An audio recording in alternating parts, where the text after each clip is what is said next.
Assalamualaikum warahmatullahi wabarakatuh. Kepada yang terhormat, Ibu Naila Rohmania, SPSI MPD, selaku dosen pengampu mata kuliah Teori Perilaku Organisasi.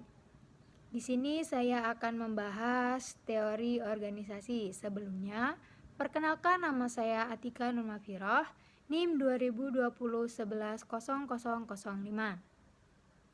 Baiklah, yang pertama yaitu pengertian organisasi.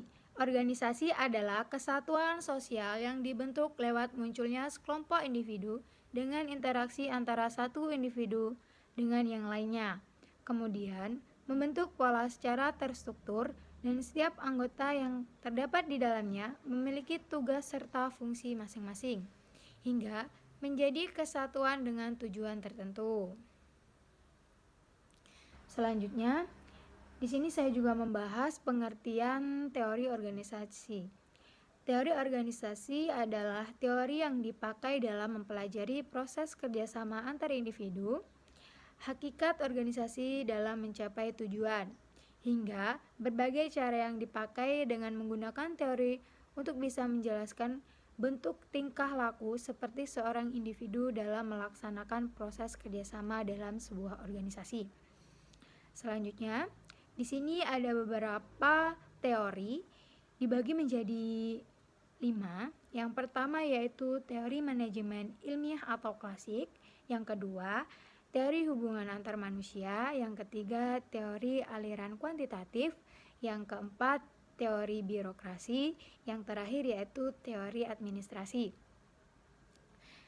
Baiklah, di sini saya akan menjelaskan tentang teori manajemen ilmiah atau klasik, yaitu manajemen teori ilmiah atau disebut juga dengan teori organisasi klasik memiliki beberapa variabel yang harus diperhatikan, diantaranya seperti pentingnya peranan manajer, pemanfaatan tenaga kerja, tanggung jawab, serta kesejahteraan karyawan. Yang selanjutnya yaitu teori hubungan antar manusia. Dalam teori ini, pendekatan yang dilakukan secara psikologi terhadap bawahan untuk mengetahui perilaku seseorang sebagai suatu kelompok hubungan manusiawi yang tujuannya mampu menunjang tingkat produktivitas seorang dalam melaksanakan pekerjaan hingga munculnya teori organisasi modern. Yang ketiga yaitu teori aliran kuantitatif. Teori kuantitatif menyasar pada keputusan manajemen yang lebih difokuskan berdasarkan dengan perhitungan, namun dapat dipertanggungjawabkan tingkat keilmiahannya. Selanjutnya, teori birokrasi. Pertama kali teori ini dikemukakan oleh Max Weber. Birokrasi yang berasal dari kata legal, rasional, dan sebuah organisasi atas dasar wewenang yang berasal dari aturan sesuai prosedur hingga peranan yang sudah dirumuskan secara jelas hingga detail. Yang selanjutnya yaitu teori administrasi, dikembangkan oleh Harry Fayol dan Lindell Arwick dari Eropa dan Mani Gingarelli dari Amerika Serikat. Ada 14 kaidah manajemen yang hingga saat ini menjadi dasar dari perkembangan teori administrasi. Itu tadi teori organisasi yang dapat saya sampaikan. Kurang dan lebihnya saya mohon maaf. Saya akhiri. Wassalamualaikum warahmatullahi wabarakatuh. Assalamualaikum warahmatullahi wabarakatuh. Kepada yang terhormat, Ibu Naila Rohmania, SPSI MPD, selaku dosen pengampu mata kuliah Teori Perilaku Organisasi. Di sini saya akan membahas teori organisasi. Sebelumnya, perkenalkan nama saya Atika Nurmafiroh, NIM 2020110005. Baiklah, yang pertama yaitu pengertian organisasi. Organisasi adalah kesatuan sosial yang dibentuk lewat munculnya sekelompok individu dengan interaksi antara satu individu dengan yang lainnya. Kemudian, membentuk pola secara terstruktur dan setiap anggota yang terdapat di dalamnya memiliki tugas serta fungsi masing-masing, hingga menjadi kesatuan dengan tujuan tertentu.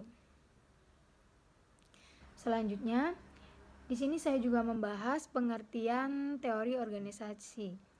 Teori organisasi adalah teori yang dipakai dalam mempelajari proses kerjasama antar individu, hakikat organisasi dalam mencapai tujuan, hingga berbagai cara yang dipakai dengan menggunakan teori untuk bisa menjelaskan bentuk tingkah laku seperti seorang individu dalam melaksanakan proses kerjasama dalam sebuah organisasi. Selanjutnya, di sini ada beberapa teori dibagi menjadi 5. Yang pertama yaitu teori manajemen ilmiah atau klasik. Yang kedua, teori hubungan antar manusia. Yang ketiga, teori aliran kuantitatif. Yang keempat, teori birokrasi. Yang terakhir yaitu teori administrasi. Baiklah, di sini saya akan menjelaskan tentang teori manajemen ilmiah atau klasik, yaitu manajemen teori ilmiah atau disebut juga dengan teori organisasi klasik memiliki beberapa variabel yang harus diperhatikan, diantaranya seperti pentingnya peranan manajer, pemanfaatan tenaga kerja, tanggung jawab serta kesejahteraan karyawan.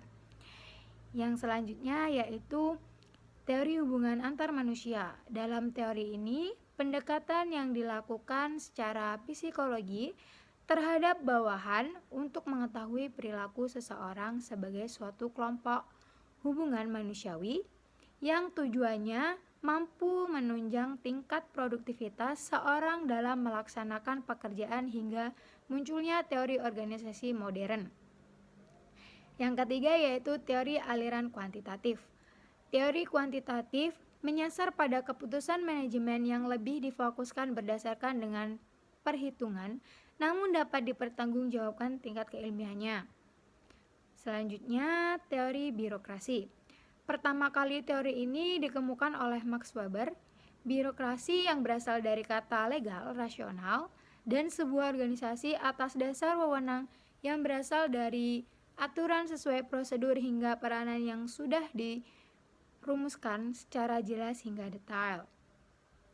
Yang selanjutnya yaitu teori administrasi, dikembangkan oleh Harry Fayol dan Lyndall Arwick dari Eropa dan Mani Zingarilli dari Amerika Serikat. Ada 14 kaidah manajemen yang hingga saat ini menjadi dasar dari perkembangan teori administrasi. Itu tadi teori organisasi yang dapat saya sampaikan. Kurang dan lebihnya saya mohon maaf. Saya akhiri. Wassalamualaikum warahmatullahi wabarakatuh.